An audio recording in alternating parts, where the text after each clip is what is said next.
I'm Joeita Gupta, and this is The Pulse. As an adult, I've often found myself straddling two worlds.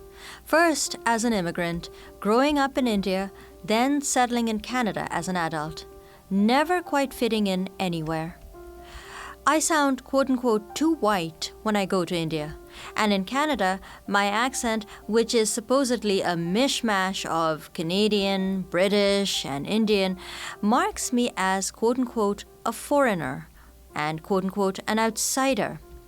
The question that is so flippantly and often asked, "So, where are you from?" still shores up the boundary of who belongs. But belonging isn't just about physical belonging, the actual being in a space. It is also a sense of being part of a community and a group of people. And belonging to somewhere, anywhere really, can be as painful as it is promising. Today we discuss belonging. It's time to put your finger on the pulse.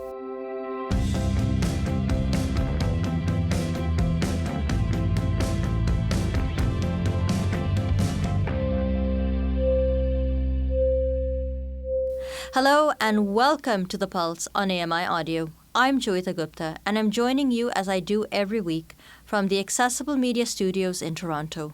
My hair is in a ponytail and I have on my set of headphones. They're black and they're over the ear.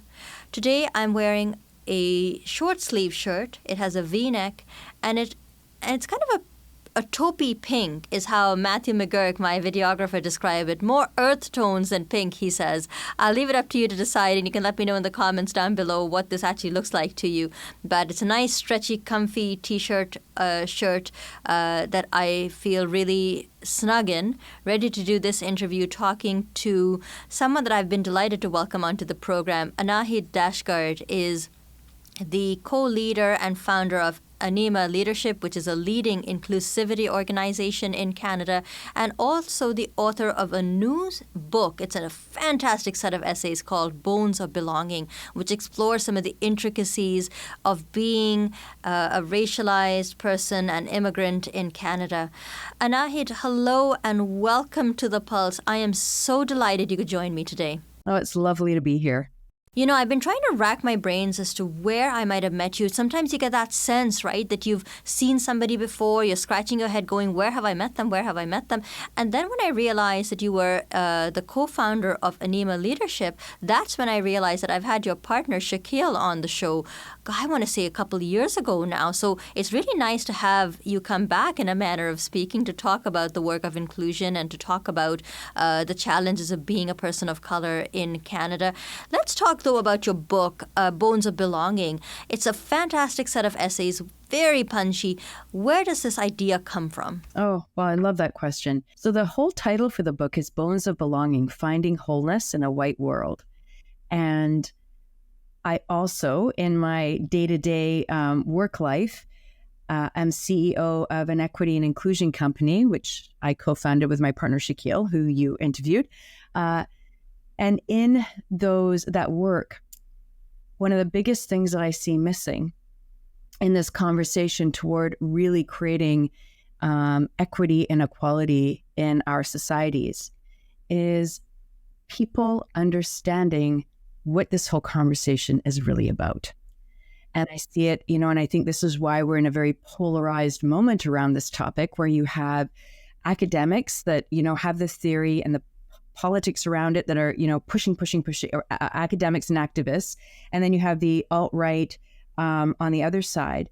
And there's most people in the middle that I believe would be fully aligned with equity if they really got what we're talking about.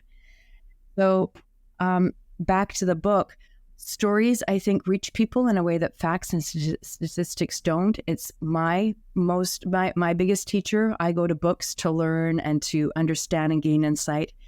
And I wanted to write a series of stories and vignettes that would bring people behind the scenes to understand what does discrimination, particularly racial discrimination, look like, feel like, moment to moment. How can we bear witness? And most importantly, what can we do to shift things on a personal level in our day-to-day lives? And the feedback I've gotten so far has been rewarding because it has been from people, racialized folks, but also a lot of white folks that have said, wow, I really get it. Or you really help me understand what people are talking about when they use this particular word, and it helped me understand how I can just do things a little bit differently. So in one of the essays in the book, you talk about your experience facilitating a training for a group of, I'm going to say largely white, not all white, but predominantly white caretaking staff at a school. And just before the training, the day before, there's an article that's come out about this training in a right-wing publication. So you're going into the space feeling pretty shaky.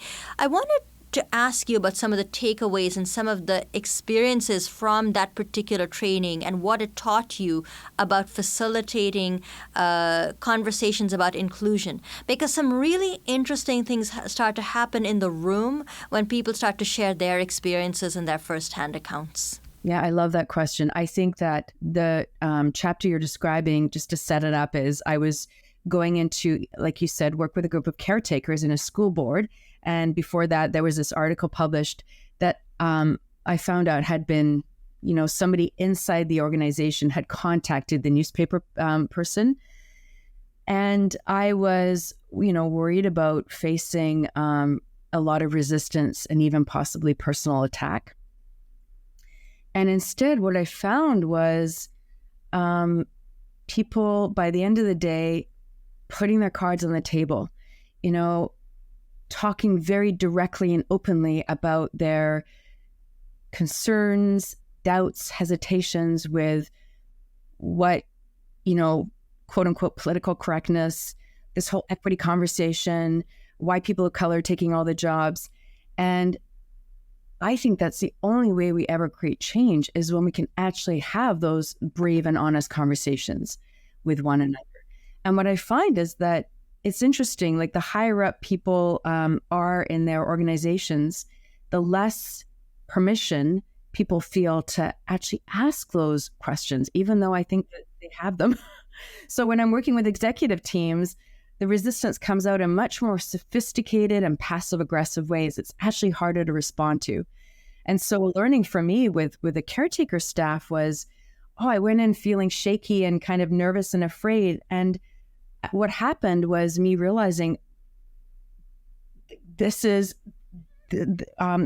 level of honesty is refreshing and I can respond to it. And it was invigorating and exciting. And I came out wishing I had more time than when I'm working with other groups where it just takes so much longer to get people to that place where they feel like they can actually say what they're thinking. Because only when we say what we're thinking can we actually shift it. And this is a big problem in racial justice is I feel like we're playing these roles. It becomes like a game of like, we adhere to scripts. And when we're adhering to particular scripts, it's not real. And we can't get to, it's harder to get to a level of realness where transformation or shift in thinking can actually happen. One of the things I often say on air, and I've actually heard other people say here on air as well, when it comes to people with disabilities, is how important it is to empathize. Things like, well, you don't have a disability today, but you might have one down the road. So we're really drawing on this idea of empathy for somebody else and trying to translate your experiences of oppression onto other people's lived realities of having a disability. In that training that we were talking about, you hear from a lot of people about their firsthand accounts and their frustrations with how they get treated by their superiors. There's one person who says, I got called in to clean up someone's oatmeal, which they had spilled from their own breakfast. Somebody else says, I had to go in and clean my principal's car. Like the people are really angry. And yet, when you have towards the end of the workshop a discussion about racism, you've still got people saying things like, I don't like it that immigrants are coming in and taking my job. So how do you deal with the fact that people aren't always quick to make those connections and that the experience of one form of oppression doesn't necessarily translate into an understanding of another type of oppression? It's a really important question, and I think the most misunderstood. For example, we see it in the feminist community, how many feminists have trouble aligning and supporting trans rights. So there's many examples of, my own experience of marginalization does not translate. here's what we found from the years of doing this work is, and part of our approach, we do not talk about systemic oppression in the first couple sessions at all. It's really important to start where people are at and to get people to connect to their own felt experiences of exclusion. So at one point or another, everybody on the planet has experienced what it is like to not belong. Right. We know from neuroscience research that that is never a neutral experience. When we feel excluded, even for short periods of time, the reality is we tend to feel under threat.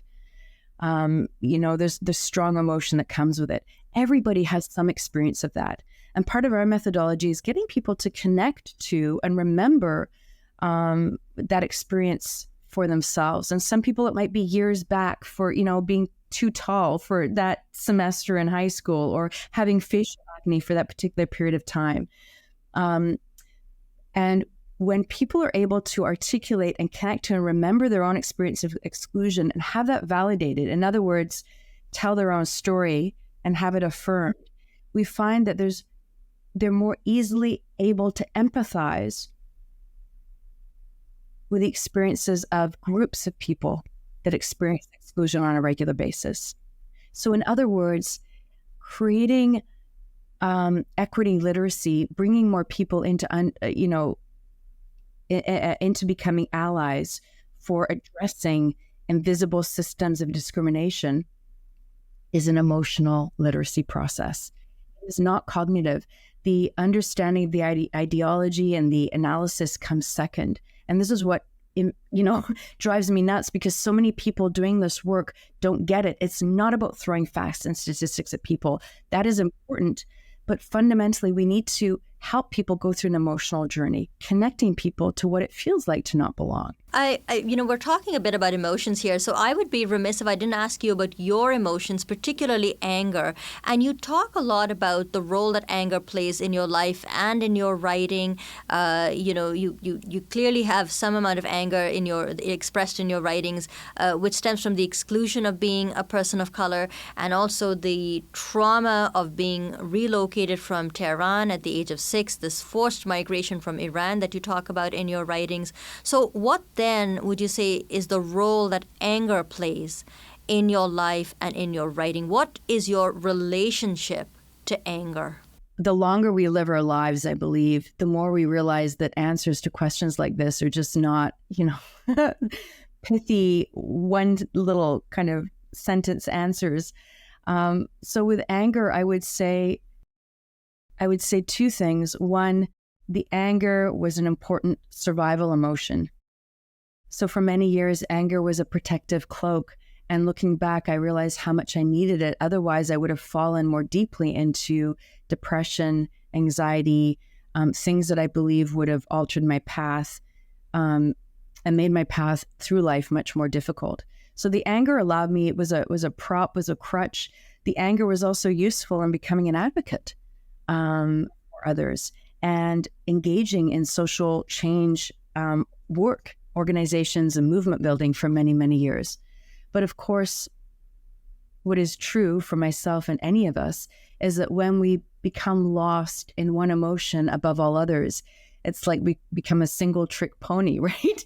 And it gets you so far, but it doesn't equip you to go through the rest of, to be able to address so many other things in life that life presents. And I needed to deal with my anger because it was, as much as it was protection, it also became a liability at a certain point. And for me, what forced me to deal with anger was the moment of September 11th, where there was, huge opened racism toward many Black folks at that time, but particularly brown people who looked Middle Eastern. And all the stuff I hadn't dealt with just came to the surface. And I was forced to go into therapy. I started meditation. I started body, mind practices like yoga was one of them. And it took a few years to really go through the process of understanding what role anger had played, understanding my own story, being able to grieve. At one point, I went back to the elementary school that I had attended when we first moved from Iran to Canada. and was able to touch and grieve the child in me that had experienced all of what she had experienced. And that was really important. And so now, and it's ongoing work, but now I'm at a point in my life where I can notice the anger when it comes up. And rather than kind of the anger taking over, I can invite her to sit at the table and have a dialogue. What's happening here? And, I think make better decisions of what to do in the situation that I might find myself in. Do I need to put a boundary in place, or do I need to actually deal with the anger and come with more empathy? Do I need to get more information? And so the anger is an informant rather than, kind of what I would say I did before, which was react sometimes without thinking, which is not helpful. And I don't think it's helpful in the world we live in, because when we react without thinking, we feed the polarization. I don't want to be part of that anymore. I don't think that's helpful. I want to be a bridge, not a, one-trick pony barking the same message despite the situation or person I'm in front of. Yes, the phrase that you used in the essay, which I really loved, is using anger as an ally, or treating anger as an ally. And I think I'm going to be meditating on that one for a really long time. Yes. And now, of course, just towards the end of the essay, and this is the part that I find really cool, is the fact that your son is the one correcting everybody's mispronunciation of your name, whether it's the parents of other kids or if it's the barista at the cafe, making sure nobody is saying your name wrong. Now, I know you've done a lot of training, a lot of work around inclusivity. You've talked to, caretakers. You've talked to executives. You name it. You have a long resume.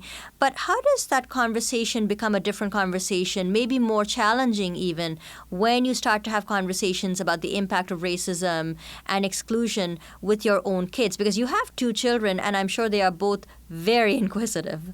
I think children are natural. Many children come in with natural doses of empathy. And as a parent, it's been so interesting to watch how quickly they pick up.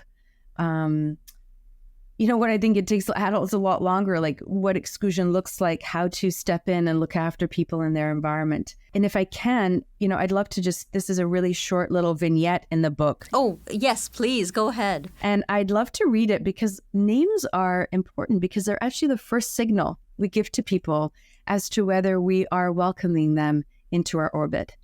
And, we talk, even yesterday I was on a national council of a board that I'm working with. And, my name constantly was mispronounced. And I thought to myself, we've just reviewed all the equity policies and strategies that this organization has adopted. And yet, on a really simple behavioral level, we're not able to, manifest what this looks like in relationship. So I had to pause and kind of correct a couple of times. So I'd love to just read this, because I think this is something that we can all do. And it's a really easy behavioral practice to pause and ask somebody how to pronounce their name. And if we can't remember, hey, sorry, I just can't remember. Can you just remind me again? How do I pronounce it? So this vignette is called Names. It's the furnace of a day, thanks to climate change and this being the peak of summer weather. To cool off, the 4 of us head over to the local outdoor pool to go swimming. We have to check in at reception a couple of makeshift folding tables first.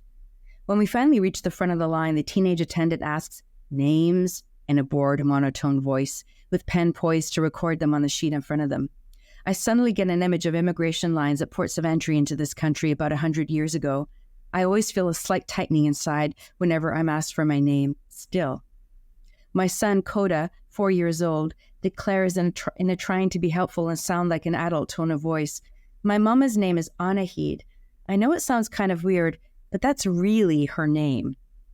I laugh while inwardly cringing. From the mouth of babes, not even my own son is exempt from the learned discomfort with names like mine, cultures like mine, ancestry like mine. Annahid is such a common name in Iran, the Middle East, and beyond, but here it bears a stamp of foreigner, outsider, someone to be wary of. We enter the change room, and the intensive gymnastics of getting swimsuits onto two hyperactive children quickly chases any memory of my own name right out of my head. Submerging myself in the cool waters of the pool is a welcome relief. I talked to my son later that night. That hurt me a little bit when you said my name was weird. What's different about my name versus Sally or Rachel? It sounds different, he replies. But for who, I ask. I used to go by Anna, but then I realized my real name comes from a place where it represents water and stars, the name of a goddess, a powerful name people used to worship and still do. It was only when I moved here that people bullied and teased me about it. He squeezes my hand and I continue gently. People still get it wrong most of the time, but that's okay because now I choose to use it.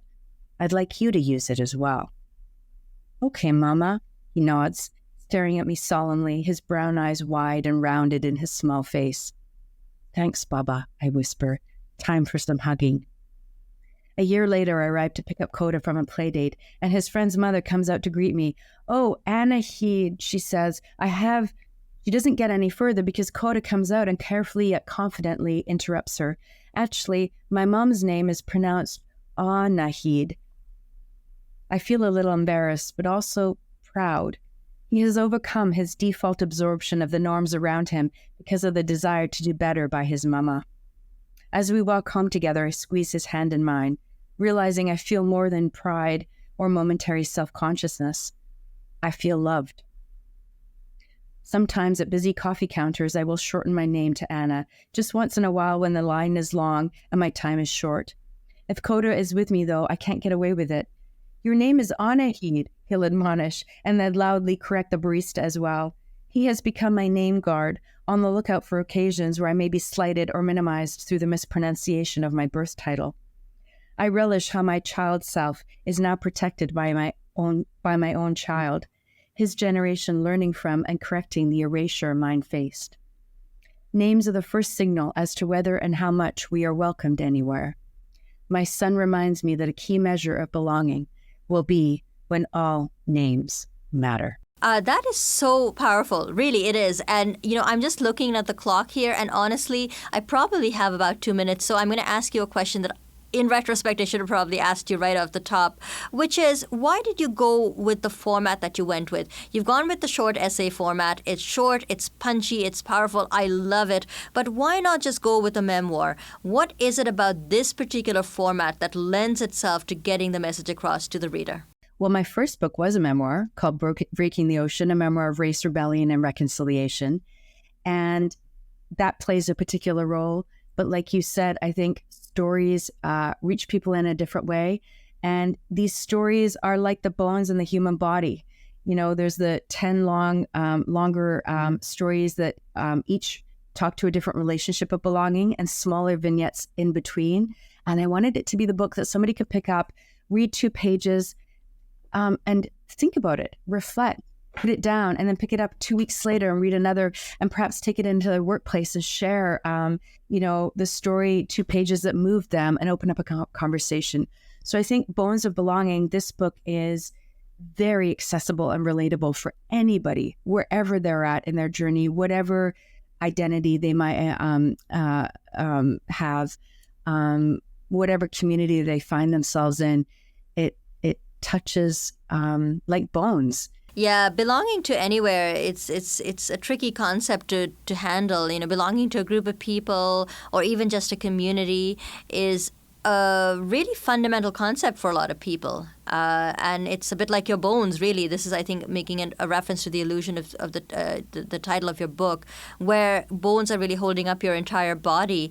And it's a feeling of belonging that a lot of people take for granted, but which I suspect I, as immigrants, most certainly do not take for granted, to talk about what it is to actually belong to a space and to be part of a community. That's right.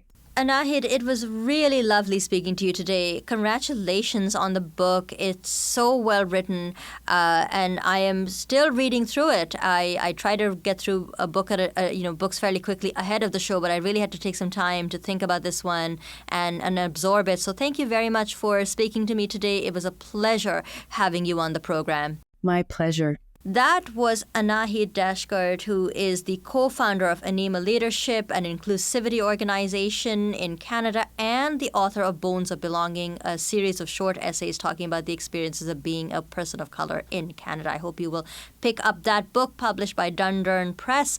And folks, we have got to run, but we have a little bit, just a few things to let you know about. Any feedback for the program, write to feedback@ami.ca. Give us a call at 1-866-509-4545. That's 1-866-509-4545. Don't forget to leave permission to play the audio on the program. You could find us on Twitter as well. Write to Twitter. On Twitter, you can find us at AMI Audio. Use the hashtag PulseAMI. You can find me on Twitter at Joeita Gupta. Our videographer today has been Matthew McGurk. Mark Aflalo is our technical producer. Ryan Delahanty is the coordinator for AMI Podcasts, and Andy Frank is the manager for AMI Audio. I've been your host, Joeita Gupta. Thanks for listening.